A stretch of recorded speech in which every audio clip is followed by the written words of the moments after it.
Please আবির, তুমি এখান থেকে চলে যাও। আমি তোমার সঙ্গে কোনো কথা বলতে চাই না। দেখো, তোমার সঙ্গে যেটা হয়েছে সেটা শুধুমাত্র আমার কারণেই হয়েছে।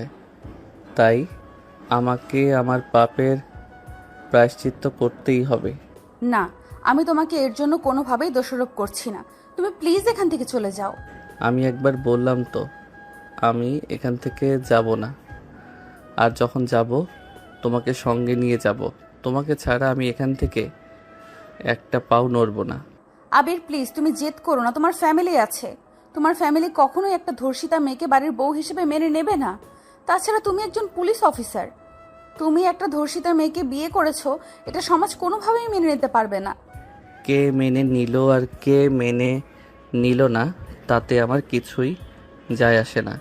এই সব কিছু আমার জন্যই হয়েছে, আর তাই আমাকে আমার পাপের প্রায়শ্চিত্ত করতেই হবে। প্লিজ প্রিয়াঙ্কা, তুমি আমাকে শেষবারের মতো একটা সুযোগ দাও। আমি তো তোমাকে আমার সিদ্ধান্ত জানিয়ে দিয়েছি। আমি তোমাকে কোনোভাবেই বিয়ে করতে পারবো না, কারণ আমি একটা ধর্ষিতা মেয়ে। তোমার মতো একটা ভালো ছেলের সঙ্গে আমার জীবনটাকে আমি জড়াতে চাই না। ইনফ্যাক্ট আমি কখনো কারোর সঙ্গেই নিজেকে জড়াতে চাই না। প্রিয়াঙ্কা, এখন কিন্তু সত্যি আমার খুব মেজাজ খারাপ হচ্ছে। তুমি যদি সেটাই আমাকে বিয়ে না করো, তাহলে কিন্তু আমি জোর করে তোমাকে তুলে নিয়ে গিয়ে বিয়ে করব। এখন আর জোর করে তুলে নিয়ে বিয়ে করলেই কি হবে? আমার যা কিছু ছিল সব তো হারিয়ে গেছে। এখন তো আর আমার কিছুই নেই। আমার কোনো কিছুর প্রয়োজন নেই, আমার শুধু তোমাকে প্রয়োজন। এখন তুমি আমাকে বলো, তুমি আমাকে বিয়ে করবে কি না? তোমাকে আমি কতবার বলবো আমি তোমাকে বিয়ে করতে পারবো না? আমি তোমাকে বারবার বলছি, তারপরও তুমি কেন শুনতে পাচ্ছ না আমার কথাটা? কারণ ভালোবাসি তোমায়, আর তুমি আমার গার্লফ্রেন্ড বলেই তোমার এত বড় সর্বনাশটা হয়েছে। তুমি কি করতে চাইছো বলো তো শুনি। তোমাকে বউ বানাতে, ব্যাস এইটুকুই। আমার আব্বু আম্মু কাল তোমার সঙ্গে দেখা করতে আসবে। তুমি ওদের সামনে এ ব্যাপারে কোনো কথাই বলবে না। দেখো, সব তো কোনোদিন চাপা থাকে না। দেখো, সত্য কোনোদিন চাপা থাকে না। তোমার ফ্যামিলি একদিন না একদিন এইসব ব্যাপার জানতেই পারবে, আর তখন তোমার ফ্যামিলির সামনে তোমাকে ছোট হতে হবে। আমি চাই না আমার ভালোবাসার মানুষটা আমার জন্য তার ফ্যামিলির সামনে মাথা নিচু করে। তোমার জন্য আমি সব করতে পারবো, কিন্তু তারপরেও আমার তোমাকেই লাগবে। আমি আসছি অফিসে, অনেক কাজ আছে। কালকেই মা বাবাকে নিয়ে আসবো। এই কথা বলে আবির প্রিয়াঙ্কাদের বাড়ি থেকে বের হয়ে অফিসে মানে থানায় চলে গেল। আর এদিকে প্রিয়াঙ্কা নিজের রুমে বসে বসে কান্না করছে। তখনই প্রিয়াঙ্কার বাবা তার রুমে আসার প্রিয়াঙ্কাকে বলতে থাকে, দেখ মা, তুই আমার একমাত্র সন্তান। তোর মা মারা যাবার পর তোর অবহেলা হবে বলে আমি দ্বিতীয় বিয়ে করিনি। সেই তুই কিনা আজ আমাকে ছেড়ে চলে যাওয়ার চিন্তা করছিলি। এটা তুই কি করছিলি? তা আমি কি করব বলে দাও? আমার তো সব কিছুই হারিয়ে ফেলেছি। যে জীবনের সতীত্বকে টিকিয়ে রাখতে পারলাম না, সেই জীবন দিয়ে আমি কি করব? দেখ, আবির তো বলেছে তোকে বিয়ে করবে, তাহলে তুই কেন এই সিদ্ধান্ত নিচ্ছিস? প্লিজ মা, তুই এরকমটা করিস না। আবির সত্যিই অনেক ভালো একটা ছেলে, সে তোকে অনেক ভালো রাখবে। আবিরকে আমি খুব ভালো করে চিনি, সে কখনো তোর অতীত নিয়ে কোনো প্রশ্ন তুলবে না। কিন্তু আব্বু, তারপরও আমি ওকে বিয়ে করতে চাই না। কারণ আমি যদি ওকে বিয়ে করি বা যে কোনো ছেলেকে বিয়ে করি না কেন, সব সময় আমার নিজেকে ছোট ছোট মনে হবে। কারণ আমি একটা ধর্ষিতা মেয়ে। দেখ মা, তুই তো আর ইচ্ছে করে ধর্ষিত হোসনি, তাহলে এখানে তোর দোষ আসবে কিভাবে? প্লিজ, তুই নিজেকে এভাবে কষ্ট দিস না। আর আমি তোর বাবা হয়ে আমি বেঁচে থাকতে তোর কিছু একটা হয়ে যাবে, এটা আমি কখনো মেনে নিতে পারবো না। প্লিজ মা, আমার এমনটা করিস না। এই বলে প্রিয়াঙ্কার আব্বু প্রিয়াঙ্কার রুম থেকে চলে যান। আর এদিকে প্রিয়াঙ্কা আবারও একা বসে বসে কান্না করতে থাকে। তার জীবনটা তো এরকম ছিল না, কত সুন্দর সাজানো গোছানো ছিল, তাহলে হঠাৎ করে কেন এরকম হয়ে গেল? সুপ্রিয় ভিউয়ার্স, আপনারা কিছু বুঝতে পারছেন না তো? তাহলে চলুন একটু ফ্ল্যাশব্যাক থেকে ঘুরে আসি আর সবটা আপনাদের খুলে বলি। আজ থেকে 2 বছর আগে প্রিয়াঙ্কা যখন ভার্সিটিতে প্রথম ভর্তি হয়, তখনই তার আবিরের সঙ্গে পরিচয় হয়। আবির তখন অনার্স ফাইনাল ইয়ারে পড়াশোনা করত। আবির যখন প্রিয়াঙ্কাকে প্রথম দেখে, তখনই প্রিয়াঙ্কার প্রেমে পড়ে, যাকে বলে লাভ এট ফার্স্ট সাইট। আর তারপর আবির নিজে থেকেই প্রিয়াঙ্কাকে প্রপোজ করে। আবির যথেষ্ট হ্যান্ডসাম ছিল, তাই যে কোনো মেয়ে প্রথম দেখাতেই প্রেমে পড়ে যেত। যদিও প্রিয়াঙ্কা কিছুটা সময় নিয়ে তারপর আবিরের প্রেমের প্রস্তাব অ্যাকসেপ্ট করে। তারপর থেকে তাদের দিনগুলো ভালোই চলছিল। আবির অনার্স কমপ্লিট করার পরপরই পুলিশের চাকরি পায়, কিন্তু ঝামেলাটা তখন থেকেই শুরু হয়। আবিরের পোস্টিং হয় নিজের এলাকাতেই। আবির একজন সৎ এবং আদর্শবান পুলিশ অফিসার।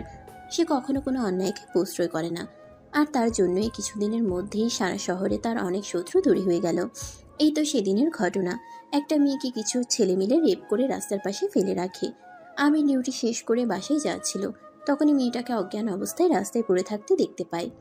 আবির তখন ওই মেয়েটাকে নিয়ে হসপিটালে চলে যায়। আর তারপর মেয়েটাকে সুস্থ করার পর আবির ওই ছেলেগুলো সম্পর্কে মেয়েটার কাছ থেকে তথ্য নেয় এবং ছেলেগুলোকে অ্যারেস্ট করে থানায় নিয়ে যায়। আর তারপর আবির নিজেই ছেলেগুলোর বিরুদ্ধে মামলা দায়ের করে, যার কারণে ওই ছেলেগুলোর 6 মাসের জেল হয়। 6 মাস পর ওই ছেলেগুলো জেল থেকে বের হয়ে আসে, আর তারপরেই তারা আবিরকে বিভিন্নভাবে থ্রেট দিতে থাকে। তুই আমাদের সঙ্গে যেটা করেছিস এটা কিন্তু আমরা তোকে ফিরিয়ে দেব। আমি তোদেরকে তোদের যোগ্য শাস্তি দিয়েছি, তাহলে তোরা আমাকে কি ফিরিয়ে দিবি বলতো শুনি। আমাদের যা ইচ্ছা আমরা তাই করব। আমরা তো আর তোর মা বোনকে ধরে এনে ধর্ষণ করিনি, তাহলে তোর তো সমস্যা কেন হলো? তুই তুই যাদেরকে ধর্ষণ করেছিস বা তোরা যাদেরকে ধর্ষণ করেছিস তারা সবাই কারোর না কারোরই বোন। আমাকে প্রতিবাদ করতে হলে ভুক্তভোগী যে আমার আপন কেউ সেটা হতে হবে। এটা কোন হাদিসে লেখা আছে? আমি আইনের রক্ষক, আইন রক্ষা করা আমার কর্তব্য। আমার সামনে যে অপরাধ করবে আমি তাকে শাস্তি দেবই। ঠিক আছে, তাহলে তুই প্রস্তুত থাক। আমি তোর খুব কাছের কারোর সঙ্গে এটা করতে চলেছি। আমিও দেখে নিতে চাই তোর বুকের পাটা কত বড়, তোর সাহস কতটা। এই কথা বলে আবির সেখান থেকে চলে আসে। আর এদিকে রাফি আবিরের ব্যাপারে সবকিছু খোঁজখবর নিতে থাকে। আবির তার সঙ্গে রিলেশনে আছে, ফ্যামিলিতে কে কে আছে, এভরিথিং। আর সেখান থেকেই রাফি জানতে পারে আবির প্রিয়াঙ্কার সঙ্গে সম্পর্কে আছে। প্রিয়াঙ্কা দেখতে মাশাআল্লাহ অনেক সুন্দরী, তাকে দেখলে যে কোনো ছেলেই প্রেমে পড়ে যাবে এমন চেহারা। আর সেই জন্যই তো আবির প্রিয়াঙ্কাকে প্রথম দেখেই ভালোবেসে ফেলেছিল। কিন্তু আবিরের এই ভালোবাসা প্রিয়াঙ্কার জীবনে কাল হয়ে দাঁড়ালো। এটা কিন্তু প্রিয়াঙ্কা আর আবির কেউ কোনোদিন কল্পনাও করেনি। এই তো সেদিন বিকেলবেলা ভার্সিটি শেষ করে প্রিয়াঙ্কা বাসায় আসছিল, তখনই হঠাৎ কিছু ছেলে পেলে তার পথ আটকে দাঁড়ায়। প্রিয়াঙ্কা সবসময়ই একা একা ভার্সিটিতে যাওয়া আসা করত, যদিও তার বাবা তার জন্য ড্রাইভার রেখে দিয়েছিল। কিন্তু প্রিয়াঙ্কা একজন মানুষকে তার সঙ্গে নিয়ে ঘোরাঘুরি করবে এটা পছন্দ করতো না। তাছাড়া সে নিজেও গাড়ি ড্রাইভিং করতে জানতো, আর সেজন্য সে সবসময় একা একাই গাড়ি নিয়ে বের হতো। কয়েকটা ছেলে প্রিয়াঙ্কার গাড়ির সামনে এসে দাঁড়ায়, আর এটা থেকে প্রিয়াঙ্কা গাড়ি দাঁড় করিয়ে গাড়ি থেকে নেমে আসে আর তাদেরকে বলে, কি ব্যাপার, কি হয়েছে? আপনারা আমার গাড়ির সামনে এসে দাঁড়িয়ে আছেন কেন? তোকে একটু আদর করব তাই। আরে এসব আপনি কি বলছেন? আপনার কি মাথা খারাপ হয়ে গেছে নাকি? না, আমার মাথা একদম ঠিক আছে। আর এই সব কিছুর জন্য কে দায়ী জানিস? আশ্চর্য ব্যাপার, যেখানে আমি আপনাকেই চিনি না, আর আপনার এই কৃতকর্মের পেছনে কে দায়ী থাকবে সেটা আমি জানবো কি করে? প্লিজ আপনার আমার পথ থেকে সরে দাঁড়ান, আমাকে বাসায় যেতে হবে। মামুনি, বাসায় তো অবশ্যই যাবে, কিন্তু তার আগে আমরা তোমার একটু আদর করে দেব, তারপরই তুমি যাবে। এই বলে তখনই রাফি তার সঙ্গে থাকা ছেলে পেলেদের প্রিয়াঙ্কাকে তুলে নিতে বলে। রাফির আদেশ পাওয়া মাত্রই ওই ছেলেগুলো আর এক মুহূর্তও দেরি না করে প্রিয়াঙ্কাকে তাদের গাড়িতে তুলে নেয়, আর সঙ্গে সঙ্গে প্রিয়াঙ্কার মুখ চেপে ধরে। তারা সেখান থেকে প্রিয়াঙ্কাকে নিয়ে সোজা একটা বাংলো বাড়িতে চলে গেল। আর তারপর যা হলো তা না বলাই ভালো। প্রিয়াঙ্কার যখন জ্ঞান ফিরে আসলো তখন সে নিজেকে হসপিটালের বেডে আবিষ্কার করলো। প্রিয়াঙ্কার জ্ঞান ফিরে আসতেই দেখতে পেল আবির প্রিয়াঙ্কার বাবা আর হসপিটালের একজন ডক্টর তার পাশে দাঁড়িয়ে আছে। তখনই প্রিয়াঙ্কা তার বাবাকে বলতে লাগলো, বাবা, আমি এখানে আসলাম কি করে? তুমি অজ্ঞান অবস্থায় রাস্তার পাশে পড়েছিলে, আমরাই তোমাকে সেখান থেকে হসপিটালে নিয়ে এসেছি। তোমার সঙ্গে কি হয়েছিল বলো তো আমাদের? তুমি তো গাড়িতে করে ভার্সিটি থেকে বাড়িতে আসো, কিন্তু আজ হঠাৎ তোমার সঙ্গে এরকম কেন হলো? প্রিয়াঙ্কা তখন আর কোনো কথাই বলছে না, চুপচাপ কান্না করছে। তখনই আবির প্রিয়াঙ্কার বাসায় গিয়ে বসে, আর তারপর প্রিয়াঙ্কার মাথায় হাত বুলিয়ে দিতে দিতে বলতে থাকে, কি হলো প্রিয়াঙ্কা, তুমি কোনো কথা বলছো না কেন? এভাবে চুপচাপ বসে আছো কেন? আমরা তোমাকে কিছু জিজ্ঞাসা করেছি, তুমি প্লিজ আমাদের কথার উত্তর দাও। কি উত্তর দিব তোমাদের? আমি তো নিজেই ভেবে পাচ্ছি না যে তোমাদেরকে কি বলবো। কেন, কি হয়েছে তোমার সঙ্গে? প্লিজ তুমি আমাদেরকে খুলে বলো। সন্ধ্যা পার হয়ে যাচ্ছিল, তুমি বাসায় যাচ্ছিলে না, আর এটা দেখে আঙ্কেল আমাকে ফোন করে, আর তারপরে আমি টিম নিয়ে তোমাকে খুঁজতে বের হই। আর রাত 12টার দিকে তোমাকে আমরা রাস্তার পাশে পড়ে থাকতে দেখি। তারপরে সেখান থেকে আমরা তোমাকে নিয়ে আসি। তোমার নিশ্চয়ই এত করে আমাকে মেডিকেল চেক আপ করিয়েছো, তাহলে তো বুঝেই গেছে। তাহলে আর প্রশ্ন করছো কেন আমার মুখ থেকে শুনতে? হ্যাঁ, আমি ধর্ষিতা হয়েছি। হ্যাঁ হ্যাঁ, তুমি একদম ঠিক বুঝতে পেরেছো। আমি তোমার কাছ থেকে এটাই জানতে চাই, তোমার এই সর্বনাশের জন্য কে দায়ী? কে তোমার এই অবস্থা করেছে? তাকে আমি ছাড়বো না। তুমি তাকে কিছুই করতে পারবে না, আর তুমি তাকে খুব ভালো করেই চেনো। তাকে হাতের নাগালে পাওয়া এতটাও সহজ নয়। এই বলে প্রিয়াঙ্কা কান্না করতে থাকে। আর এদিকে আবির ঠান্ডা মাথায় চিন্তা করতে থাকে কি করতে পারে প্রিয়াঙ্কার সঙ্গে এরকম। কারণ প্রিয়াঙ্কার ফ্যামিলিতে এমন কোনো প্রবলেম নেই যাতে বাইরের মানুষ তাদের শত্রু হতে পারে। তাছাড়া প্রিয়াঙ্কার বাবা খুব সহজ সরল একজন মানুষ। তিনি কখনোই কারোর সঙ্গে কোনো ব্যাপারে ঝামেলায় যেতে চান না। বরাবরই তিনি শান্তিপ্রিয় মানুষ। তখনই হঠাৎ করে আবিরের মনে পড়ে যায় রাফির কথা। কারণ রাফি একমাত্র মানুষ যে কিনা তাকে বলেছিল সে আবিরের ক্ষতি করেই ছাড়বে। কিন্তু ক্ষতিটা যে এভাবে করবে এটা আবির কোনোদিন কল্পনাও করেনি। আবির হয়তো মনে মনে ভেবেছিল রাফি যদি তার ক্ষতি করতেও চায় তাহলে হয়তো আবিরের কিংবা তার ফ্যামিলির, কিন্তু সেটা প্রিয়াঙ্কা পর্যন্ত পৌঁছে যাবে এটা আবির ভাবতেই পারেনি। তাই আবির প্রিয়াঙ্কাকে বলে, প্রিয়াঙ্কা প্লিজ তুমি নিজেকে সামলাও। আমি ওই শুয়োরের বাচ্চাকে কোনোভাবেই ছাড়বো না, ওকে আমি দেখে নিব। কারোর কোনো কিছু করার কোনো প্রয়োজন নেই। আমার সঙ্গে যেটা হওয়ার সেটা হয়ে গেছে। আমার জন্য আর কোনো ঝামেলায় যাওয়ার কোনো প্রয়োজন নেই। ঝামেলাটা তোমার জন্য নয়, ঝামেলাটা আমার জন্য হয়েছে। তাই আমাকে বিষয়টা দেখতে হবে। তুমি নিজেকে একটু শক্ত করো, আমি আসছি। এই বলে আবির তখনই হসপিটাল থেকে বের হয়ে থানায় চলে আসলো। আমির পুলিশের রেসিপি। আবির থানায় বসে বসে ভাবতে লাগলো রাফি এটা কিভাবে করতে পারলো, পারবেই না বা কেন। রাফি এলাকার কয়টা মেয়েকে ধর্ষণ করেছে, তার কোনো ঠিক ঠিকানা নেই। কিন্তু এবার সে পুলিশের রেসিপি আবিরের গার্লফ্রেন্ডের সঙ্গে এরকমটা করেছে। আবির তো তাকে কোনোভাবেই ছেড়ে দেবে না। তাই আবির তখনই পুলিশ ফোর্স নিয়ে সোজা রাফির বাড়িতে চলে গেল। কিন্তু রাফিকে সেখানে পেল না। রাফির বাড়িতে যাওয়ার পর রাফির বাবার সঙ্গে আবিরের দেখা হয়। আর তখনই আবির সেখান থেকে জানতে পারে, দেখো না অফিসার, আপনাকে আমি আগেই বলেছিলাম আপনি আমার ছেলের সঙ্গে লাগতে আসবেন না, তাহলে সে আপনার সঙ্গেও খারাপ কিছু করতে দুইবার চিন্তা করবে না। কিন্তু আপনি তো আমার কোনো কথাই শুনলেন না। আপনি ইচ্ছা করে আমার ছেলের পিছনে পড়েছেন। এবার সামলে নিন। সামনে তো নেব সেটা অবশ্যই, কিন্তু আপনার এই নবাব দাদাকে আমি আর বাইরের আলো বাতাস খেতে দেব না। ঠিক 24 ঘন্টার মধ্যে যদি আপনার ছেলেকে আমি 14 তারিখের ভিতর ভর্তি না পেয়েছি, আমার নামও আবির নয়, এটা আপনাকে বলে গেলাম। এই বলে আবির থানায় চলে আসে আর তার পার্শ্ববর্তী সকল থানায় রাফির ব্যাপারে খোঁজ নিতে বলে। আবিরকে বেশি সময় নিতে হলো না। সে 2 ঘন্টার মধ্যেই জানতে পেরে গেল আবির শহর ছেড়ে পালানোর ধান্দা করছে। সে আজকের ফ্লাইটে ইংল্যান্ড যাওয়ার চিন্তা করছে। কিন্তু আবিরকে আদৌ থাকে যেতে দেবে তো? ভিউয়ার্স, চলুন দেখা যাক কি হয়। আবির রাফির ব্যাপারে জানতে পারার পর সোজা ঢাকা এয়ারপোর্টে চলে আসে আর অপেক্ষা করতে থাকে কতক্ষণে রাফি এসে সেখানে পৌঁছাবে। কারণ বাইরে থেকে অ্যারেস্ট করা এতটাও সহজ হবে না। কিছুক্ষণের মধ্যেই রাফি সেখানে চলে আসে, কিন্তু তাকে চিনতে পারাটা অতটাও সহজ ছিল না।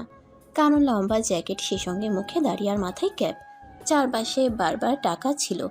তার এমন মনোভাব দেখে আমির বুঝে গিয়েছিল এটাই রাফি, কারণ চোরের মন সবসময় পুলিশ পুলিশ থাকে।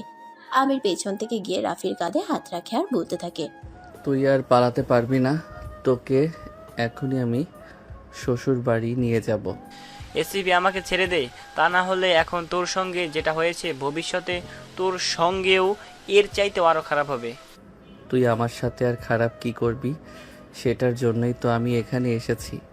আমি সেটাই দেখতে চাই। এই বলে তখনই আবির রাফির হাতে হাত করা পরিয়ে দেয় আর তাকে নিয়ে সোজা থানায় চলে আসে।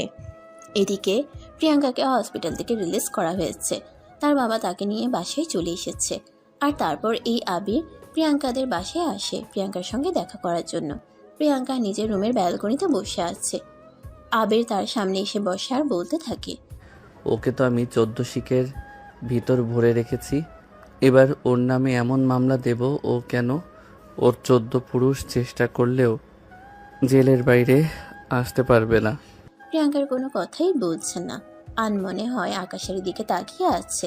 তাই আবির প্রিয়াঙ্কার হাত দুটো ধরে বলতে থাকে, আমি জানি তুমি আমার উপর অভিমান করে আছো, আর অভিমান করাটাই স্বাভাবিক, কারণ আমার জন্য আজ তোমার এই দশা হয়েছে। প্লিজ তুমি আমাকে ক্ষমা করে দাও। তুমি কেন অযথাই আমার কাছে ক্ষমা চাইছো? তুমি তো সেরকম কিছুই করনি। তুমি আইনের রক্ষক, আর তুমি যদি এই ব্যাপারটাকে প্রশ্রয় দিতে তাহলে তুমি তোমার দায়িত্ব পালন করতে না, আর সেটা আমি বরদাস্ত করতাম না। প্লিজ তুমি নিজেকে একটু স্বাভাবিক করার চেষ্টা করো। প্লিজ এখান থেকে চলে যাও, আমাকে একটু একা থাকতে দাও। আবির তখন আর কোনো কথাই বলল না, সেখান থেকে চুপচাপ উঠে চলে আসলো। এদিকে প্রিয়াঙ্কা আজ 3 দিন পর নিজের মোবাইল ফোনটা অন করেছে। তখনই একটার পর একটা মেসেজ আর কল আসতে শুরু করেছে।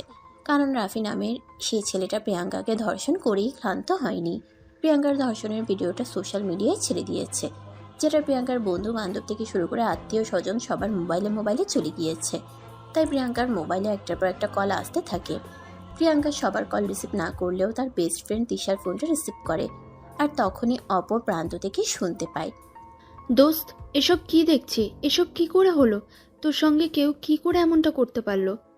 প্রিয়াঙ্কা কোনো উত্তর না দিয়েই ফোনটা কেটে দিল আর চিন্তা করতে লাগলো সে নিজের এই জীবন আর রাখবে না, কারণ তার মান ইজ্জত সব কিছুই তো চলে গিয়েছে। এখন আর বেঁচে থেকে কি হবে? সে ব্যালকনি থেকে সোজা রুমে চলে যায় আর ফ্যানের সঙ্গে নিজের গলার ওড়নাটা ঝুলিয়ে নেয়। ঠিক ওই মুহূর্তেই তাদের বাড়ির কাজের মেয়ে এসেছিল তাকে দুপুরের খাবার দিতে। প্রিয়াঙ্কাকে এই অবস্থায় থেকে সে চিৎকার শুরু করে আর প্রিয়াঙ্কার বাবাকে ডেকে নিয়ে আসে। সাহেব, ও সাহেব, তাড়াতাড়ি আসেন, ম্যাডাম কি করতেছে দেখে আসেন। আরে ভাই, সব থেকে কি করছিস? তোর কি মাথা খারাপ হয়ে গেছে নাকি? হ্যাঁ, আমার মাথা খারাপ হয়ে গেছে। আমি এই মুহূর্তে কি দেখাবো? সবাই জেনে গেছে আমি ধর্ষণ হয়েছি। আমি নিজের জীবন রাখতে চাই না। প্লিজ আমাকে ছেড়ে দাও। হ্যাঁ, সবাই এটা জানে তুমি ধর্ষণ হয়েছ, আর এটাও জানে যে কেউ ইচ্ছা করে ধর্ষণ হয় না।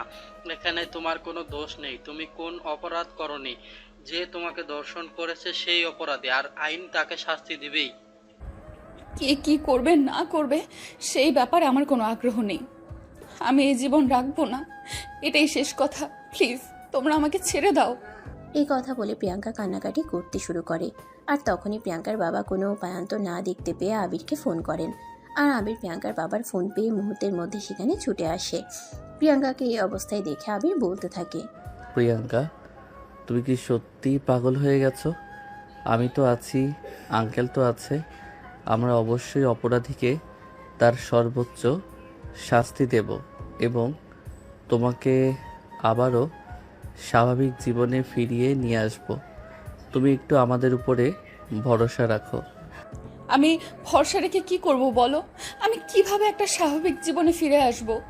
আমি যতই চেষ্টা করি না কেন স্বাভাবিক জীবনে ফিরে আসার জন্য, সুস্থভাবে বেঁচে থাকার জন্য, কিন্তু এই সমাজ কোনো দিন আমাকে সেটা করতে দেবে না, কারণ সমাজের মুখে আমি এখন একটা ধর্ষিতা মেয়ে।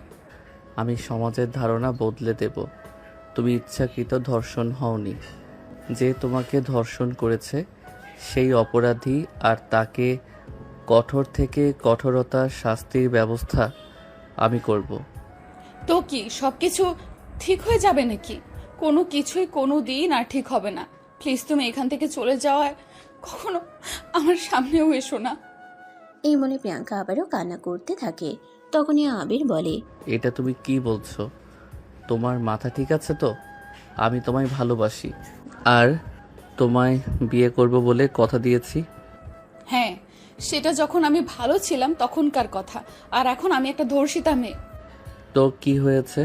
তখনও তোমায় আমি ভালোবাসি, এখনও তোমায় আমি ভালোবাসি। আমার ভালোবাসার বিন্দুমাত্র পরিমাণ আসেনি, আর আসবেও না। এরপর কি হলো সেটা তো আপনারা দেখতে পারেন। প্রিয়াঙ্কা তো ঠিক করে নিয়েছে সে কোনোভাবেই আর আবিরকে নিজের জীবনের সঙ্গে জড়াবে না, কারণ আবির একটা ভদ্র ফ্যামিলির ছেলে, আর তার ফ্যামিলিরও একটা মানিজ্যত আছে। তাই প্রিয়াঙ্কা চায় না কোনোভাবেই প্রিয়াঙ্কার এই জীবনের সঙ্গে ভালো জীবনটাকে জড়িয়ে নেয়। আবির সেদিন রাতেই তার ফ্যামিলির সবার সঙ্গে কথা বলে, যদিও তার ফ্যামিলি এই ব্যাপারটা কোনোভাবেই মেনে নিচ্ছিল না, কিন্তু আবির প্রচণ্ড জেদি, তাই সে তার পরিবারকে স্পষ্ট জানিয়ে দেয়, দেখো, তোমরা যে যাই কিছু করো, আর যে যাই কিছু বলো না কেন, আমাকে প্রিয়াঙ্কার থেকে কোনোভাবেই আলাদা করতে পারবে না। আমি ঠিক 1 সপ্তাহের মধ্যেই প্রিয়াঙ্কাকে বিয়ে করে এই বাড়িতে নিয়ে আসব। তারপর তোমরা আমাকে এই বাড়িতে জায়গা দেবে কি দেবে না সেটা একান্তই তোমাদের ব্যক্তিগত ব্যাপার। আমি তোর সঙ্গে একমত, কারণ মেয়েটার সঙ্গে তোর সম্পর্ক ছিল বলে আজ মেয়েটার এই অবস্থা হয়েছে। তাই মেয়েটার বিপদে মেয়েটাকে ফেলে রেখে চলে আসাটা কাপুরুষের কাজ। দেখো, তোমরা প্লিজ এটা বোঝার চেষ্টা করো। মেয়েটা ধর্ষিতা, আর ওকে বিয়ে করলে সমাজে আমাদের মান ইজ্জত বলতে কিছুই থাকবে না। সবাই বলবে ওই মেয়ের বাবা টাকা পয়সার জন্য আমার ছেলের সঙ্গে বিয়ে দিয়েছে। যার মানসিকতা যেমন, সে তো তেমন কথাই বলবে। আমরা তো আর মানুষের মানসিকতা কোনো দিনও পরিবর্তন করতে পারবো না। হ্যাঁ আব্বু, তুমি একদম ঠিক কথাই বলেছ। আর মানুষের মানসিকতা প্রয়োজন করারও আমাদের কোনো প্রয়োজন নেই। আমরা ভালো থাকতে পারলেই হলো। কে কি বলল না বলল সে ব্যাপারে মাথা ব্যথা দেখানোর কোনো প্রয়োজন নেই। এই বলে আবির নিজের রুমে চলে আসে আর সঙ্গে সঙ্গে প্রিয়াঙ্কার আব্বুকে ফোন দিয়ে সবকিছু জানিয়ে দেয়। এই কথা শুনে প্রিয়াঙ্কার আব্বু মনে মনে একটু খুশি হন, কারণ প্রিয়াঙ্কা ওনার একটা মাত্রই সন্তান। প্রিয়াঙ্কাকে তিনি কোনোভাবেই হারাতে চান না। রাত 10টা বাজে। প্রিয়াঙ্কার বাবা নিজেই প্রিয়াঙ্কার রুমে তার জন্য খাবার নিয়ে যান। মা, আবিরের পরিবার সবকিছু মেনে নিয়েছে, এবার তো তুই একটু শান্ত হ। তোমরা কি শুরু করেছো আমি সেটাই বুঝতে পারছি না। তোমরা চাইলেও আমি আবিরকে বিয়ে করব না। আবির আমার সতীত্বকে ভালোবেসেছিল, আর এখন তো আমার সেটাই নেই। দেখ, সে যদি তার ভালোবাসায় ঘরে ভাঙন দিতে না চায়, তাহলে তুই কেন ইচ্ছে করে তোর ভালোবাসা করে ভাঙন দিচ্ছিস? জানিস আবিরকে কথাটা ভালোবাসে, তারপরেও কেন ছেলেটাকে কষ্ট দিতে চাইছিস? আমি কাউকে কষ্ট দিতে চাইছি না। আমি শুধু এইটুকুই চাই যে আমার জন্য কারোর মান সম্মান হানি না হোক। পরে চিন্তা করা যাবে, এখন তুই আগে খাবারটা খেয়ে নে, সারাদিন তো কিছুই খাসনি। এই কথা বলে প্রিয়াঙ্কার আব্বু নিজেই প্রিয়াঙ্কাকে খাবার খাইয়ে দিতে লাগলেন। প্রিয়াঙ্কা ছোট বাচ্চার মতো তার বাবার হাত থেকে খাবারটা খেয়ে নিল, একদম সেই ছোটবেলার মতো। তারপর তার বাবা তাকে ওষুধ খাইয়ে দিয়ে নিজের রুমে চলে গেল। এরপর দেখতে দেখতে 2 দিন চলে গেল। 3য় দিন আবির তার বাবা মা সহ তার একমাত্র ছোট বোন রিয়াকে সঙ্গে নিয়ে প্রিয়াঙ্কার সঙ্গে দেখা করতে এসেছে। যদিও আবিরের মা ইচ্ছাকৃত আসতে চায়নি, আবির এবং তার বাবার জোড়াজুড়িতেই আসতে বাধ্য হয়েছেন। সবাই ড্রয়িং রুমে বসে আছে। তখনই আবিরের আব্বু বলে, দেখো, তুমি একদম মন খারাপ করো না। তোমার সঙ্গে যেটা হয়েছে সেটা আমার এই ছোট্ট মেয়েটা রিয়ার সঙ্গেও হতে পারতো। তখন আমরা কি করতাম বলো তো? হ্যাঁ ভাবি, আব্বু একদম ঠিক কথাই বলেছে। আর যদি আমার সঙ্গে এরকমটা হতো, তাহলে তো আমার ফ্যামিলি আর আমাকে দূরে ছুঁড়ে ফেলে দিতে পারতো না। তাছাড়া ভাইয়া তোমাকে ভালোবাসে, এটাই সবচাইতে বড় কথা। তাই প্লিজ, আমরা সবাই তোমাকে রিকোয়েস্ট করে বলছি, যা হয়েছে সব ভুলে যাও, ভাইয়াকে কষ্ট দিও না। কিন্তু তারপরও আমার জন্য সমাজে আপনাদের মানহানি হবে। সবাই বলবে একটা ধর্ষিতা মেয়েকে নিজের পুত্রবধূ বানিয়েছেন। যার মানসিকতা ছোট, সে তো ছোট কথা বলবেই। তাই বলে কি আমরা ভালো কাজগুলো থেকে দূরে থাকবো? কখনো না। আর এর মধ্যে সবচেয়ে বড় কথা, আবির তোমাকে ভালোবাসে, আর ভালোবাসার মধ্যে কখনো লোকের কথা ঢোকাতে হয় না।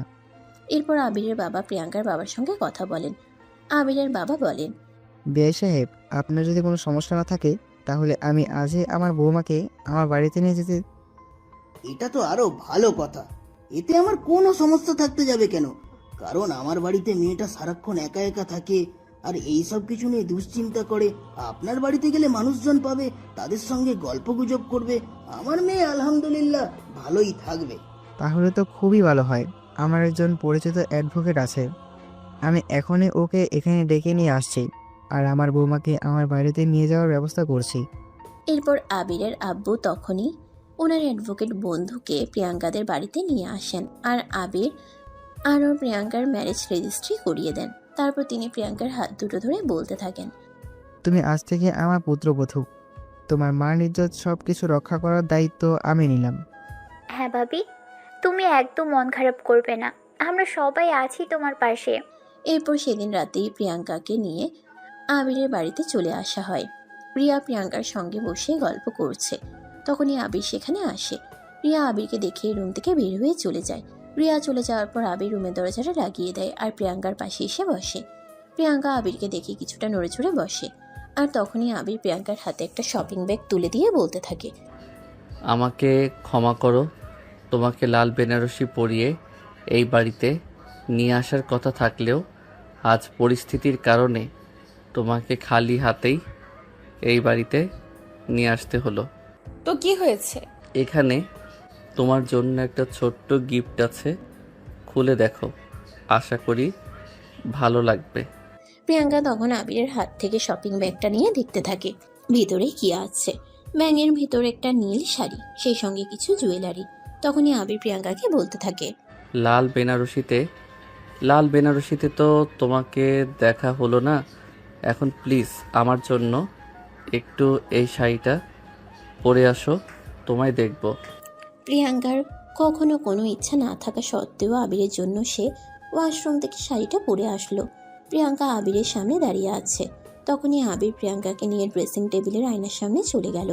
পিছন থেকে প্রিয়াঙ্কার মাথায় শাড়ির আঁচলটা দিয়ে ছোট্ট একটা ঘুমটা দিয়ে বলতে লাগলো, অনেক সুন্দর লাগছে আমার রাঙা পরি বউটাকে। তুমি আমাকে পাম দিচ্ছ তাই না? তুমি আমার কে হও? এতদিন তোর গার্লফ্রেন্ড ছিলাম, আর এখন তোমার বউ। তাহলে আমি তোমাকে কেন পাম দিব বলো তো? পাম তো গার্লফ্রেন্ডকে দিতে হয়। এই বলে আবির তার প্যান্টের পকেট থেকে ছোট্ট একটা প্যাকেট বের করে, আর সেটা থেকে প্রিয়াঙ্কার জন্য একটা ডায়মন্ডের আংটি বের করে।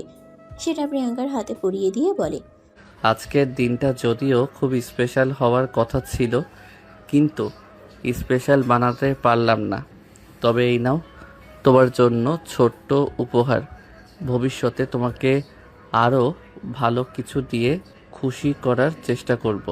এই বলে আবির প্রিয়াঙ্কার হাতে আংটিটা পরিয়ে দেয়।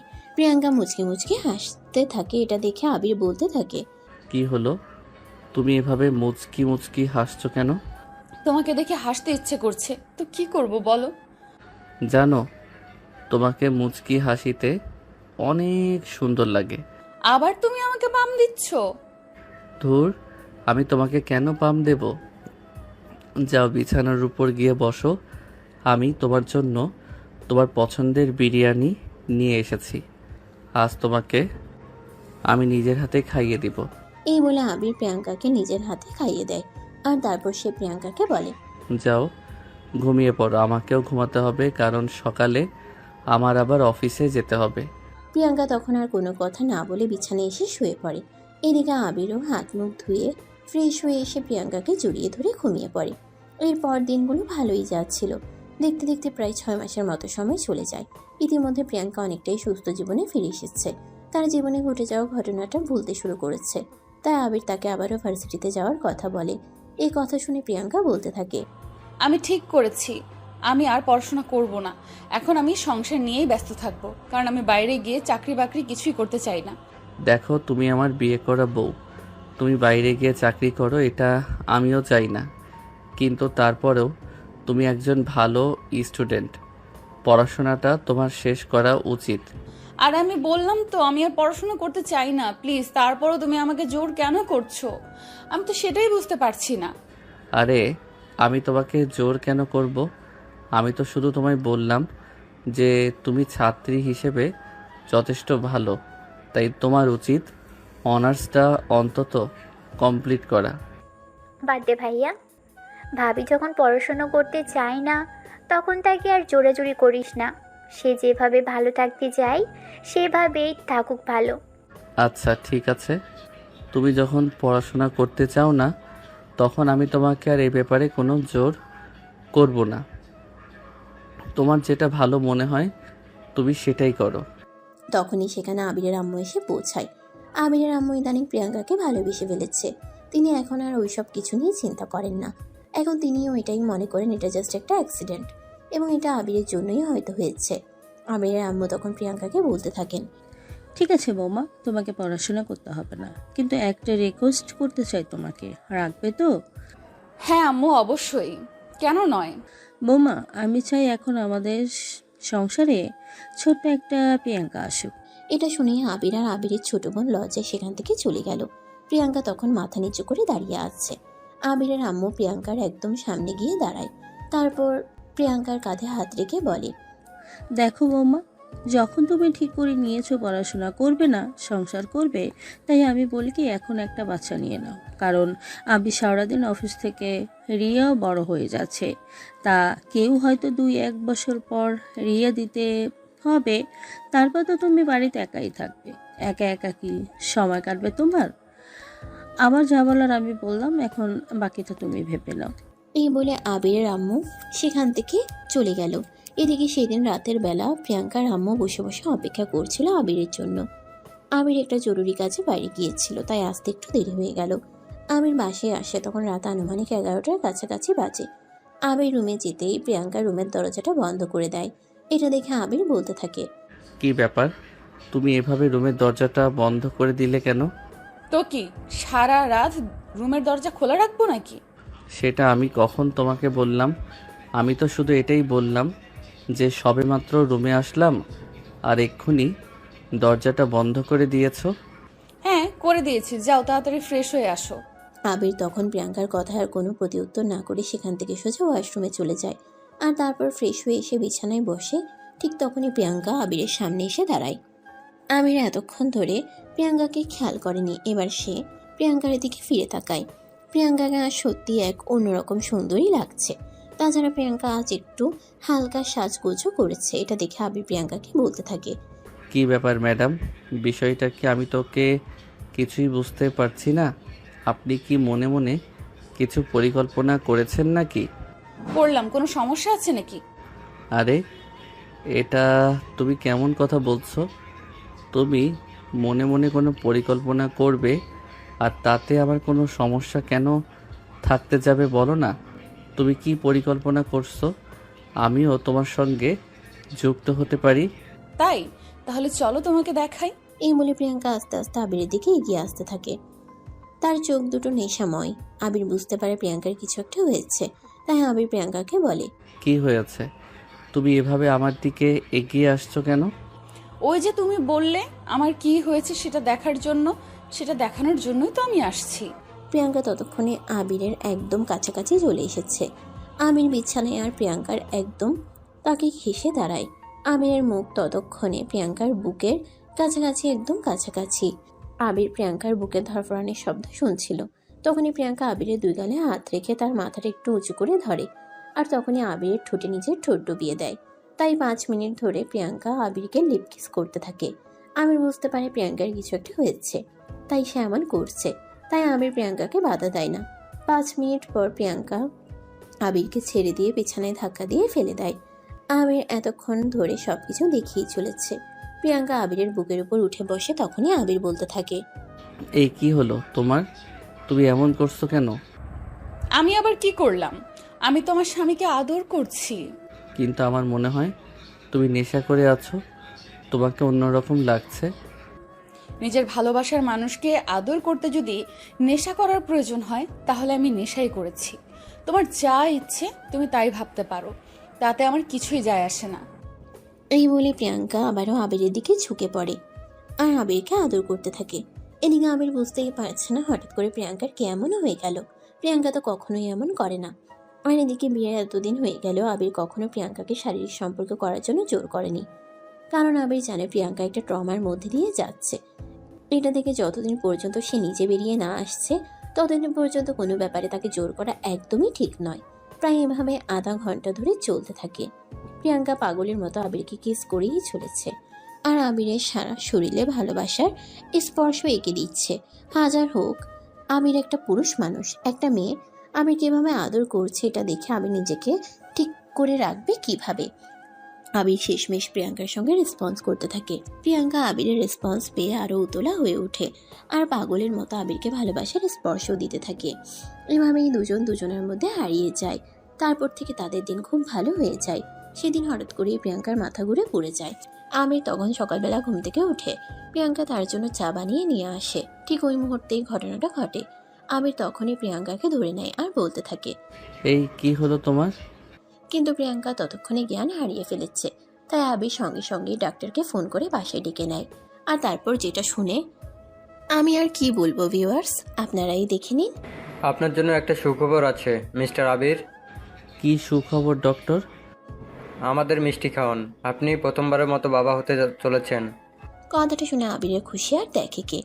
সে এক লাফে প্রিয়াঙ্কাকে জড়িয়ে ধরে আর বলতে থাকে, বউ পাখি, আজ আমি সত্যি অনেক খুশি।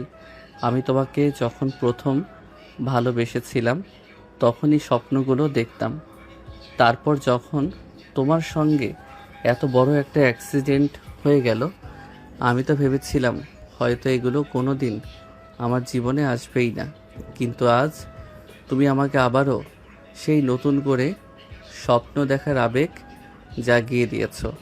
আবিরের এই কথাগুলো শুনে প্রিয়াঙ্কার লজ্জায় আবিরের বুকে মুখ লুকিয়ে নেয়। আর এদিকে প্রিয়াঙ্কা প্রেগনেন্ট, এই খবরটা শুনে দুই পরিবারের সবাই অনেক খুশি হয়।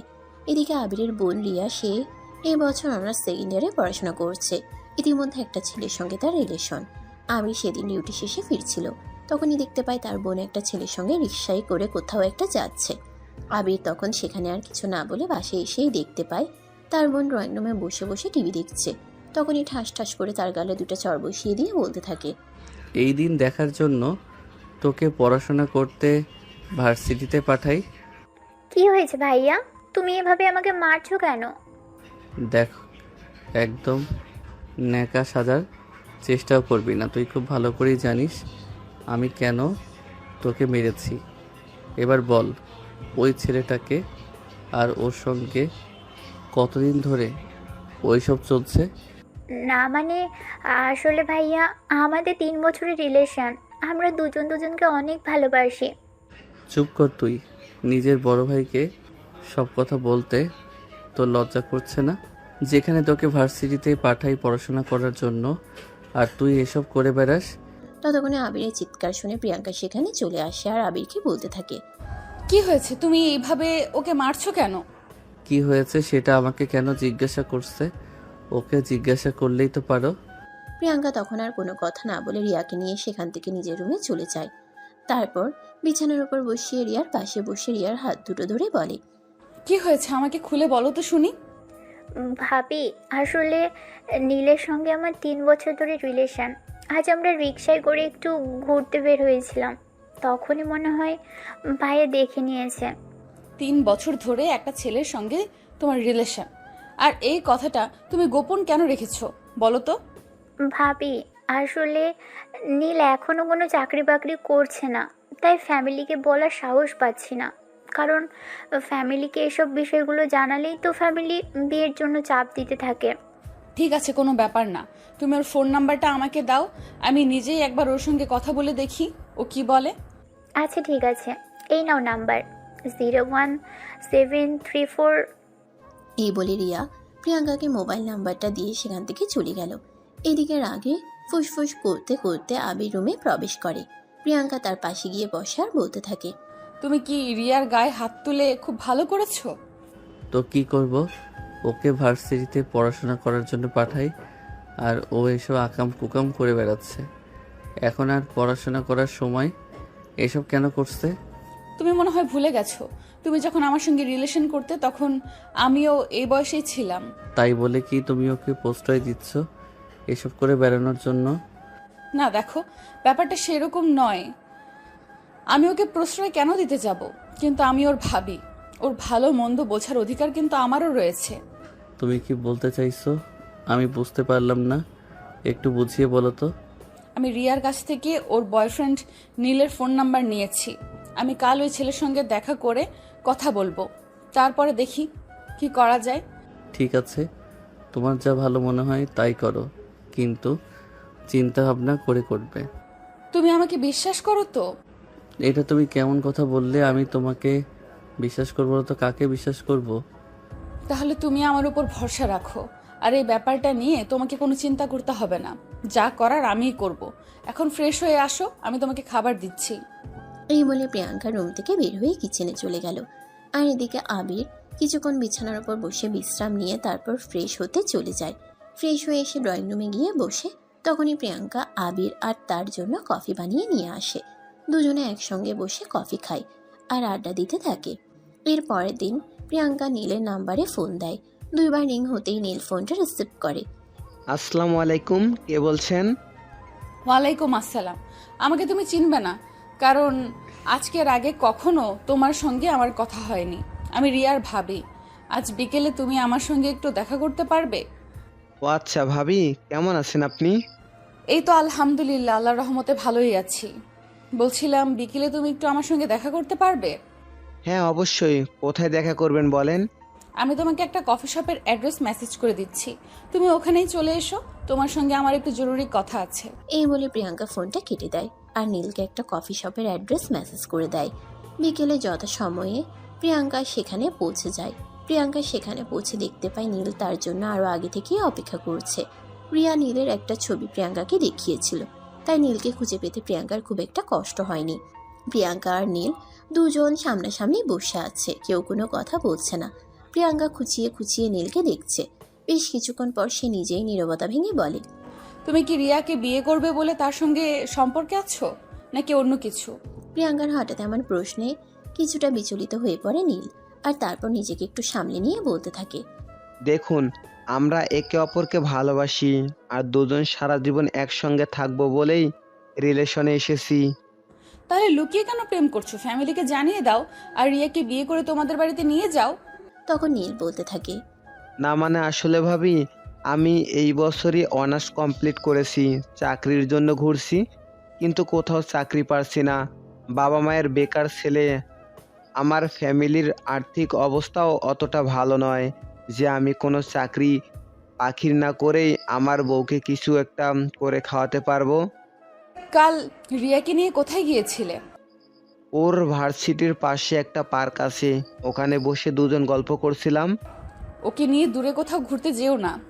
না মানে আসলে ভাবি, আমি ফ্যামিলি থেকে সেরকম হাত পড়েছের জন্য টাকা পাই না, সেটা আপনাকে বললাম।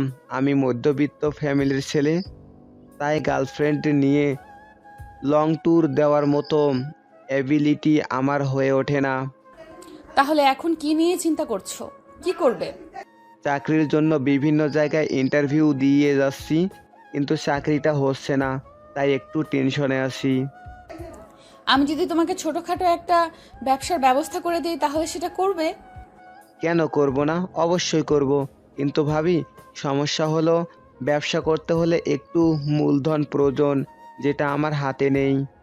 সে ব্যবস্থা আমি তোমাকে করে দেব, বলো তুমি করবে কিনা। কিন্তু ভাবি, আপনি এত টাকা কোথায় পাবেন? আপনার হাজবেন্ড মানে রিয়ার বড় ভাই একজন পুলিশ অফিসার এবং একজন সৎ ন্যায় পুরায়ণ পুলিশ অফিসার।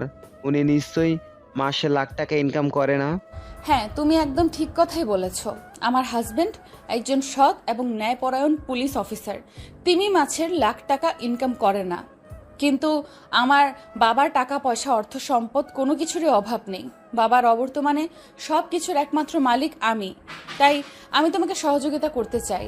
কিন্তু ভাবি, আপনি তো আমার ব্যাপারে সেরকম কিছুই জানেন না, তাহলে আপনি কেন আমাকে এতগুলো টাকা দিয়ে সহযোগিতা করবেন? যদি তখনও এমনটা হয় আমি আপনার ননদ নয় অন্য কাউকে বিয়ে করে ফেলি, তখন কি হবে? যার ঠকানোর ইচ্ছে সে ঠকাবে, সেটা যেভাবেই হোক। কিন্তু কেউ যদি কাউকে সত্যিভাবে ভালোবাসে তাহলে সে তার ভালোবাসার মানুষটাকে ঠকানোর চিন্তা কখনোই করবে না। আর সেই জন্য আমি তোমাকে এই সহযোগিতাটা করতে চাই। এখন বলো তোমার কি মতামত? ভাবি, আমার ব্যাপারে তো আমি আপনাকে বললাম, এখন আপনি আমাকে যেটা করতে বলবেন আমি সেটাই করব। কারণ এইটুকু সময় আমি আপনার সঙ্গে কথা বলে এটা বুঝতে পেরেছি যে আপনি কখনো আমার কিংবা আমাদের খারাপ হোক এটা চাইবেন না। তখনই প্রিয়াঙ্কা তার পার্স থেকে 5 লক্ষ টাকা বের করে নীলের হাতে তুলে দেয়, আর তারপর বলে, এখানে 5 লক্ষ টাকা আছে, এটা তুমি নিয়ে যাও। এটা দিয়ে ছোটখাটো একটা ব্যবসা প্রতিষ্ঠান দাঁড় করাও। আর যদি আরও টাকার প্রয়োজন হয় তাহলে তুমি শুধু আমাকে একটা ফোন দিবে। কিন্তু হ্যাঁ, এই ব্যাপারে রিয়া যেন কোনো কিছু জানতে না পারে। সে যদি তোমাকে এই ব্যাপারে জিজ্ঞাসা করে তাহলে তুমি বলবে এই পুরো টাকাটা তোমার বাবা নিজের সম্পদ বিক্রি করে তোমাকে দিয়েছে। কিন্তু ভাবি, তার সঙ্গে মিথ্যে কথা বলাটা কি ঠিক হবে? কারণ সে আমার ফ্যামিলির ব্যাপারে সব কিছুই জানে। জানলে জানুক, তাতে কি হয়েছে? সে তো আর কোনো দিন তোমার বাড়িতে গিয়ে দেখেনি তোমার বাড়িতে কি আছে না আছে। কিন্তু ভাবি, তারপরও আমার ভয় করে যদি সে কোনোভাবে আমাকে ভুল বোঝে, কারণ আমি তো তাকে সত্যিকার অর্থে ভালোবাসি। আমি চাই না সে কোনোভাবে আমাকে ভুল বুঝুক। দেখো, তোমাকে এত কিছু চিন্তা করতে হবে না। আমি তোমাকে 3 মাস সময় দিলাম। এই 3 মাসের মধ্যেই তুমি একটা কিছু করে দেখাবে, আর তারপর যা করতে হয় সব আমি করব। তোমাকে এত কিছু নিয়ে চিন্তা করতে হবে না। ঠিক আছে ভাবি, আপনি শুধু আমার জন্য দোয়া করবেন, বাকিটা আল্লাহ ভরসা। হ্যাঁ, সেটাই। বাই দ্য ওয়ে, আজ তাহলে আমি আসি। এই বলে প্রিয়াঙ্কা সেখান থেকে চলে আসে। আর এদিকে দিন যেতে থাকে। নীল প্রিয়াঙ্কার দেওয়া টাকা দিয়ে একটা ব্যবসা দাঁড় করায়, আর 3 মাসের মধ্যে মোটামুটি সে ভালো একটা পজিশনে চলে যায়। এদিকে রিয়া বারবার নীলকে এই ব্যাপারে জিজ্ঞাসা করে নীল এত টাকা কোথায় পেয়েছে। নীল তখন প্রিয়াঙ্কার বলা কথাটাই রিয়াকে বলে, কিন্তু রিয়া এই ব্যাপারটা কোনোভাবেই বিশ্বাস করতে পারছিল না। সে বিশ্বাস করতে পারছিল না যে তার ফ্যামিলি তাকে এতগুলো টাকা দিয়েছে। কিন্তু এই ব্যাপারটা নিয়ে সে নীলের সঙ্গে ঝামেলাও করছিল না, কারণ সে নীলকে সত্যিই ভালোবাসে। সে এটা বিশ্বাস করতে যে যাই কিছু হয়ে যাক না কেন, নীল তাকে ঠকানোর চিন্তা কখনোই করবে না। এদিকে প্রিয়াঙ্কা 7 মাসের প্রেগনেন্ট। আমি সর্বক্ষণ তাকে খেয়াল রাখার জন্য বাড়িতে একটা নার্স রেখে দিয়েছে, আর সেই সঙ্গে কাজের লোক তো আছেই।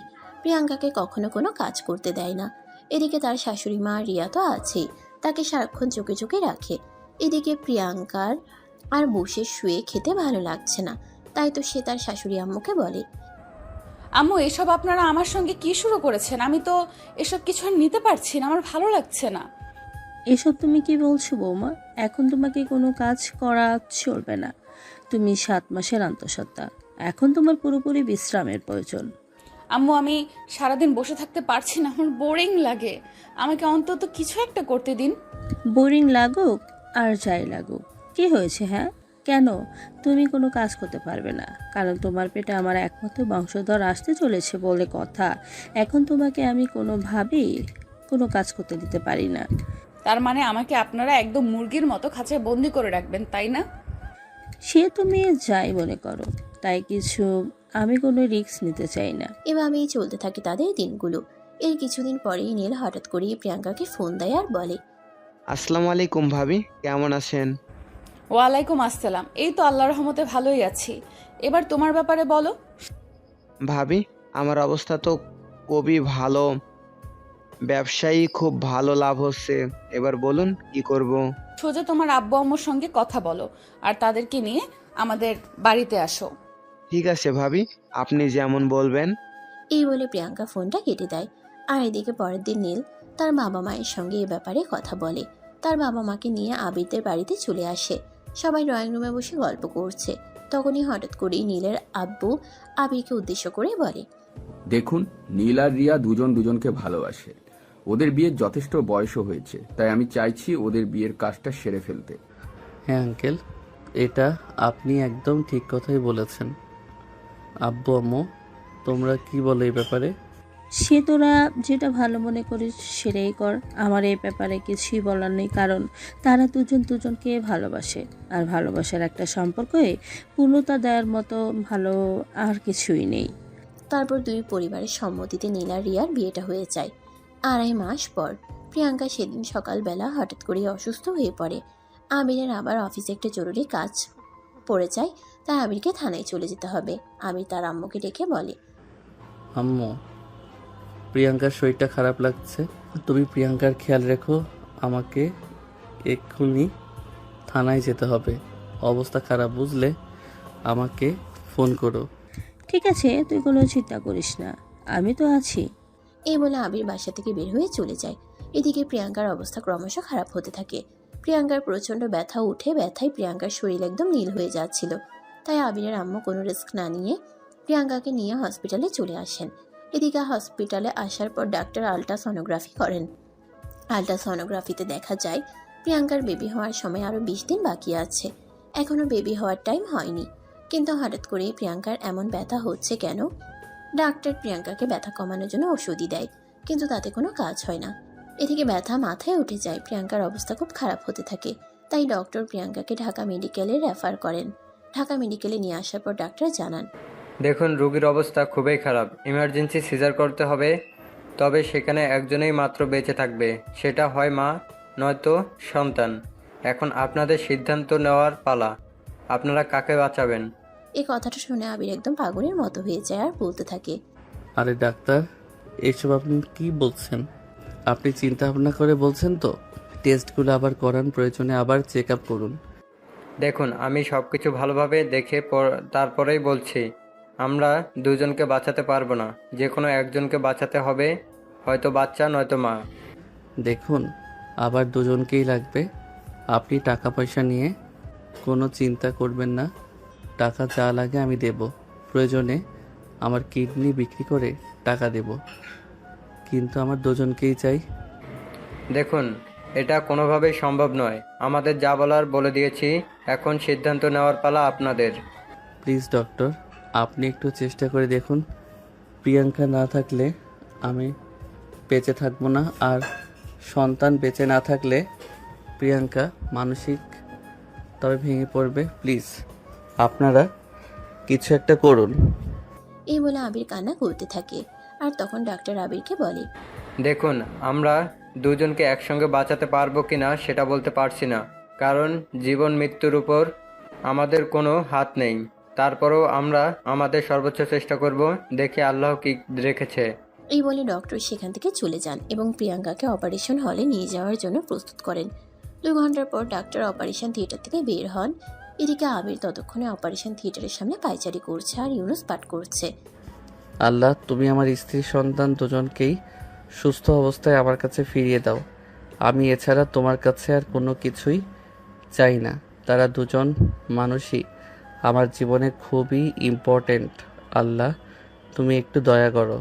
ততক্ষণে ডাক্তার অপারেশন থিয়েটার থেকে বের হয় আর আবির দৌড়ে গিয়ে ডক্টরের সামনে দাঁড়ায় আর বলতে থাকে, কি হলো ডক্টর, আমার স্ত্রী সন্তান ঠিক আছে তো? ডাক্তার তখন কোনো কথাই বলে না। এটা দেখে আবির চিন্তিত হয়ে পড়ে আর ডাক্তারকে বলতে থাকে, কি হলো ডাক্তার, আপনি কোনো কথা বলছেন না কেন? আমার স্ত্রী সন্তান ঠিক আছে তো? ওরা দুজনই ভালো আছে তো? প্লিজ ডক্টর, কিছু বলুন, এভাবে চুপ করে থাকবেন না। তখনই ডাক্তার আবিরকে উদ্দেশ্য করে বলতে থাকে, I am so sorry mister Abir. আমরা অনেক চেষ্টার পরেও আপনার সন্তানকে বাঁচাতে পারলেও আপনার স্ত্রীকে বাঁচাতে পারলাম না। কথাটা শোনা মাত্রই আবির চিৎকার দিয়ে যেতে ওঠে। আর তখনই তার মা, বাবা বা তার ছোট বোন এবং প্রিয়াঙ্কার বাবা তার কাছে চলে আসে। আর তারাই সেই কথাটা শুনতে পায়। ইতিমধ্যে হসপিটালের ভিতরে কান্নার একটা রোল পড়ে গেছে।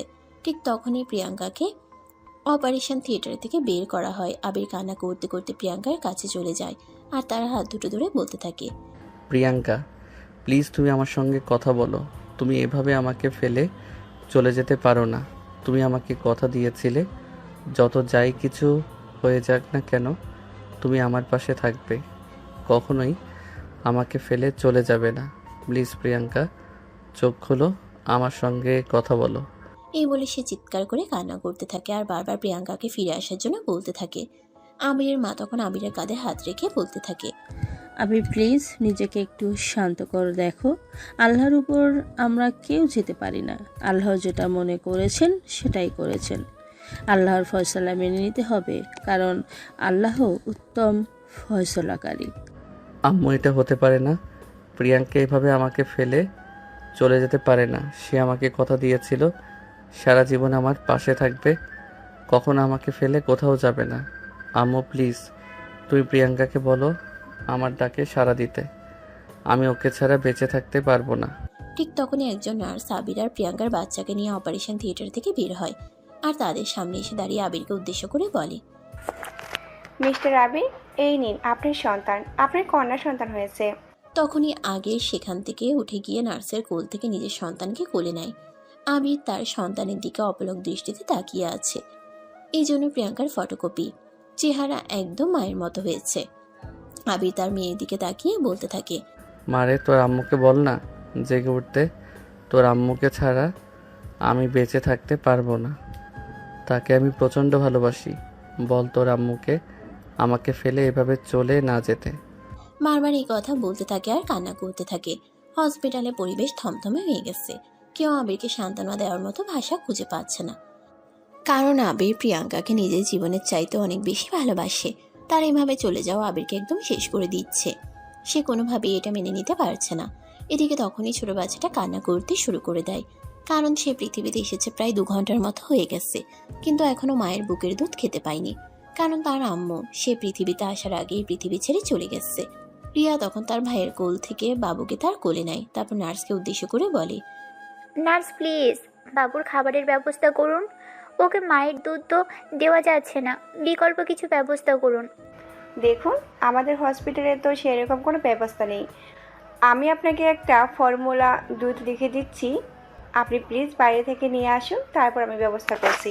এই বলে নার্স রিয়ার হাতে একটা কাগজ তুলে দেয়, আর রিয়া সেটা নীলকে দিয়ে আনিয়ে নেয় আর বাবুকে ফিডিং করা। সেদিন রাতেই প্রিয়াঙ্কার দাহের কাজ সম্পন্ন হয়। সমাপ্ত হয়। প্রিয়াঙ্কাকে মাটির বিছানায় শুয়ে দিয়ে সবাই চলে আসে, কিন্তু আবির কোনোভাবেই প্রিয়াঙ্কাকে একা ফেলে আসতে মন চাইছিল না। সে প্রিয়াঙ্কার কবরের পাশে বসে থাকে, যেন চলে গেলেই প্রিয়াঙ্কা হারিয়ে যাবে। অনেক কষ্ট করে সবাই আবিরকে সেখান থেকে নিয়ে বাসায় চলে আসে। আবির ব্যালকনিতে বসে আছে আর আকাশের দিকে হা করে তাকিয়ে আছে। তখনই রিয়া তার পাশে এসে দাঁড়ায় আর বলে, ভাইয়া দেখ, বাবু একদম তার মায়ের মতো হয়েছে। রিয়ার কথায় আবির পেছন দিকে ফিরে তাকায় আর মেয়ের দিকে অপলক দৃষ্টিতে তাকিয়ে থাকে। কিছুক্ষণ পর রিয়ার কোল থেকে তার বাচ্চাকে কোলে নিয়ে বলতে থাকে, মা, আজ থেকে তুই আমার ছোট্ট পিউ। তোর মা তো আমাকে ছেড়ে চলে গেছে, তুই প্লিজ কখনো আমাকে ছেড়ে চলে যাস না। এখন থেকে তুই আমার বেঁচে থাকার একমাত্র অবলম্বন। তুই যদি তোর আম্মুর মতো আমাকে ফেলে চলে যাস, তাহলে আমার মরণ ছাড়া আর কোনো উপায় থাকবে না। এই কথা বলে আবির তার মেয়েকে জড়িয়ে ধরে কান্না করতে থাকে। এদিকে দেখতে দেখতে 3 দিন চলে যায়। আজ প্রিয়াঙ্কার জন্য ছোট একটা দোয়া মাহফিলের আয়োজন করা হয়। তারপর দেখতে দেখতে 4 বছর সময় চলে যায়। ইতিমধ্যে প্রিয়াঙ্কার কথা আবির আস্তে আস্তে বলতে শুরু করেছে।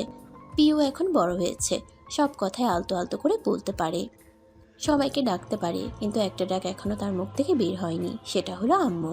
কিন্তু সেদিন হঠাৎ করে পিউ কারো মুখ থেকে আম্মুর ব্যাপারে একটা কথা শুনে, তাই তখন আবির অফিস থেকে বাসায় আসে। তখনই পিউ দৌড়ে গিয়ে তার বাবার কোলে উঠে আর বলতে থাকে, আব্বু আম্মু কাকে বলে? মেয়ের মুখ থেকে এই কথাটা শুনে মুহূর্তের মধ্যেই আবেগপ্রবণ হয়ে পড়ে আবির, আর তারপর বলতে থাকে, কেন মা, কি হয়েছে? এ ব্যাপারে কে তোমাকে কি বলেছে? আমাকে বলো তো শুনি। জানো, ওই পাশের বাড়িতে আমার একটা নতুন বন্ধু হয়েছে। সে বলল তার আম্মু নাকি তাকে অনেক আদর করে। আমার কি আম্মু আছে? না মা, তোমার আম্মু নেই। তোমার আম্মু ওই আকাশের তারা হয়ে গেছে। তাহলে আমাকে একটা আম্মু এনে দাও না, যে আমাকে অনেক ভালোবাসবে। আম্মু, এসব কথা বলতে হয় না, আর এসব কথা তুই কখনোই বলবে না, তাহলে কিন্তু পাপা তোমাকে বকা দেব বলে দিলাম। তোমার আম্মুর কোনো প্রয়োজন নেই। তোমার পাপা তো তোমায় অনেক ভালোবাসে আর অনেক আদর করে, তাহলে তুমি আম্মু দিয়ে কি করবে? প্লিজ কখনো আর এসব কথা বলবে না। না বাবা, আমি এসব কোনো কথা শুনতে চাই না। আমার আম্মু লাগবে। প্লিজ তুমি আমাকে আম্মু এনে দাও। আম্মুর সঙ্গে আমি সারাদিন খেলা করতে চাই। আমার আম্মু আমাকে ভালোবাসবে, আমার সঙ্গে খেলা করবে। প্লিজ আব্বু। মেয়ের ওরকম বায়না শুনে আবির কিছুটা রেগে যায় আর মেয়েকে ধমক দিয়ে বলতে থাকে, তোমাকে না বললাম তুমি এসব কথা বলবে না, তারপরও কেন এসব কথা বলছো? যাও, চুপচাপ গিয়ে খেলা করো। কান্না করে দেয় আর সেখান থেকে চলে যায়। এদিকে তখনই আবিরের আম্মু সেখানে চলে আসে। পিও কান্না করছে, এটা দেখে আবিরের আম্মু তাকে কোলে নেয় আর আবিরের সামনে এসে দাঁড়ায় আর তারপর বলতে থাকে, কি ব্যাপার আবির, কি হয়েছে? ওভাবে কান্না করছে কেন? আর তুই ওকে ধমক কেন দিয়েছিস?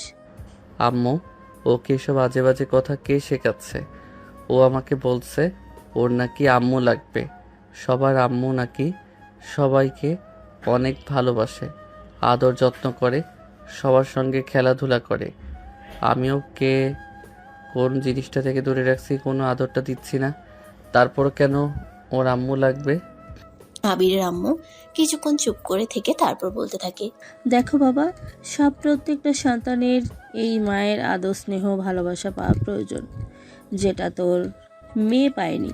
হ্যাঁ, এটা তো সত্যিই হবে। সব সন্তানেরা তার বাবা মায়ের কাছ থেকে অনেক আদর যত্নে ভালোবাসা পায়, কিন্তু তোর মেয়ে সব পেয়ে উঠছে না, তাই হয়তো এরকম বায়না করছে। কিন্তু সে কেন এটা বুঝতে পারছে না? তার আম্মু ওই আকাশের তারা হয়ে গেছে। এখন চাইলেও আমি আর তার আম্মুকে এনে দিতে পারবো না। দেখ, তুই গর্ভধারিণী মাকে এনে দিতে পারবি না, এটা সত্যি, কিন্তু তার জন্য নতুন একটা আম্মু তো নিয়ে আসতে পারবি। তাই প্লিজ মা হিসাবে আমি তোকে রিকোয়েস্ট করছি, সারা জীবন তো আর একা একা কাটাতে পারবি না, একটা বিয়ে কর। আম্মু, আমার মেয়ের সঙ্গে সঙ্গে দেখছি তোমারও মাথা খারাপ হয়ে গেছে। তুমি জানো তুমি এসব কি বলছো? আমি কখনো প্রিয়াঙ্কাকে ছাড়া অন্য কাউকে ভালোবাসতে পারবো না। সে আমার জীবনের সবটা জুড়ে রয়েছে। আমার জীবনের সঙ্গে অন্য কাউকে জড়ানো এটা কোনোভাবেই সম্ভব নয়, কারণ সে আমার আত্মার সঙ্গে মিশে রয়েছে। তার জায়গাটা অন্য কাউকে আমি কখনোই দিতে পারবো না। আমি জানি, তারপরও তোর মেয়ের জন্য বলছি, একটাবার চিন্তা করে দেখিস। এই বলে আবিরের আম্মু আবিরের মেয়েকে নিয়ে সেখান থেকে চলে গেল। আর এদিকে আবির নিজের রুমে চলে আসে আর মনে মনে চিন্তা করতে থাকে, সত্যি কি সে তার মেয়েকে প্রপার ভালোবাসা আদর দিতে পারছে না, যার কারণে তার মেয়ের মনে হচ্ছে তার একটা মায়ের প্রয়োজন। কিন্তু সে তো কখনোই প্রিয়াঙ্কার জায়গাটা অন্য কাউকে দেবে না। সে প্রিয়াঙ্কাকে নিজের থেকেও অনেক বেশি ভালোবাসতো। তার ভালোবাসার জায়গাটা প্রিয়াঙ্কা ছাড়া অন্য কেউ দখল করুক এটা সে কখনোই চায় না। তাই সে চিন্তা করতে থাকে, এই মেয়েকে যেভাবেই হোক মায়ের অভাব বুঝতে দেওয়া যাবে না, তাকে আরও অনেক বেশি ভালোবাসতে হবে, যাতে সে কখনোই এটা মনে না করে তার একটা আম্মুর প্রয়োজন। তাই এরপর থেকে আবির মেয়ের প্রতি আরও অনেক বেশি যত্নশীল হয়ে পড়ে আর মেয়েকে সব দিক থেকে সম্পূর্ণ ভালোবাসা দেওয়ার চেষ্টা করতে থাকে। তারপর মেয়েটা বড় হতে শুরু করে। এদিকে আবিরের বোনেরও বাচ্চা হয়েছে, তার একটা ছেলে সন্তান, বর্তমান বয়স 2 বছর। আবির আর প্রিয়াঙ্কার মেয়ে পিউ, যার বয়স এখন 5 বছর। তাই আবির ঠিক করেছে মেয়েকে এই বছর স্কুলে দেবে এবং জানুয়ারির 5 তারিখ মেয়েকে স্কুলে ভর্তি করানোর জন্য নিয়ে যায়। স্কুলের ইন্টারভিউ রুমে টিচার যখন প্রত্যেকটা বাচ্চার আইডেন্টিটি নিয়েছিল, তখন পিউ এর পালা আসে। টিচার পিউকে ডেকে নেয় আর বলতে থাকে, তোমার পরিচয় দাও। আমি পিউ, আমার বাবা আবির চৌধুরী। তোমার বাসা কোথায়? আর তোমার আম্মুর নাম বললে না যে? আমার বাসা মিরপুর 11 নম্বর সেক্টরের 201 নম্বর বাড়ি। আর আমার আম্মু তো নেই। কেন, কি হয়েছে? তোমার আম্মু কোথায় গেছে? সেটা তো আমি জানি না, কিন্তু আমার আম্মু নেই। আমি আব্বুকে অনেকবার বলেছি আমাকে আম্মু নিয়ে এসে দেওয়ার জন্য, কিন্তু আমার আব্বু এখনও আমাকে আম্মু এনে দেয়নি। প্লিজ টিচার, আপনি আমার আব্বুকে বলুন না আমার আম্মুকে এনে দিতে। ঠিক আছে, তুমি কোনো চিন্তা করো না, আমি তোমার আব্বুর সঙ্গে কথা বলবো এবং তোমার আম্মুকে এনে দেওয়ার ব্যবস্থা করব। এই বলে তিনি পিউ এর ইন্টারভিউ নেওয়া শেষ করেন এবং তারপর আবিরকে একা নিজের কেবিনে ডাকেন। পিউ টেবিল থেকে বের হয়ে চলে আসার পর টিচার আবিরের সঙ্গে কথা বলেন আর এটা জিজ্ঞাসা করেন পিউর কেন আম্মু নেই। তখন আবির টিচারকে সবকিছু খুলে বলেন। টিচার তখন বলে, সত্যি আপনার মতো প্রেমিক পুরুষ এবং স্বামী পাওয়া ভাগ্যের ব্যাপার, যে কিনা মৃত স্ত্রীকে এতটা ভালোবাসতে পারে, যে মৃত স্ত্রীর স্মৃতি নিয়ে সারা জীবন পার করে দেওয়ার মতো সিদ্ধান্ত নিতে পারে। স্যালুট আপনাকে। ভালো থাকুন আপনি, আপনার সন্তান আর আপনার ফ্যামিলি নিয়ে অনেক শুভকামনা রইল। অনেক ধন্যবাদ আপনাকে। আর এটা দোয়াতে রাখবেন যেন আমি আমার মেয়েকে আব্বু আর আম্মু দুটোরই ভালোবাসা দিতে পারি। হ্যাঁ অবশ্যই, অনেক অনেক শুভকামনা রইল। এবারে আবির মেয়েকে নিয়ে স্কুল থেকে বের হয়ে আসে, রাস্তায় গাড়ি চালাচ্ছে আর মনে মনে বলছে প্রিয়াঙ্কার কথা অনেক বেশি মনে পড়ছে। আবির আনমনেই বলে ওঠে, আমাকে ছেড়ে চলে যাওয়াটা কি এতটাই জরুরি ছিল যে আমার মেয়েটা আজ আম্মু বলে ডাকতে পারে না? কথাটা শুনেই পাশ থেকে বলতে থাকে, কি হলো আপু, এসব কি বলছো তুমি? তুমি তো বলে আমার আম্মুর কোনো প্রয়োজন নেই, তাহলে তুমি এই কথা বলতে বলতে কান্না করছো কেন?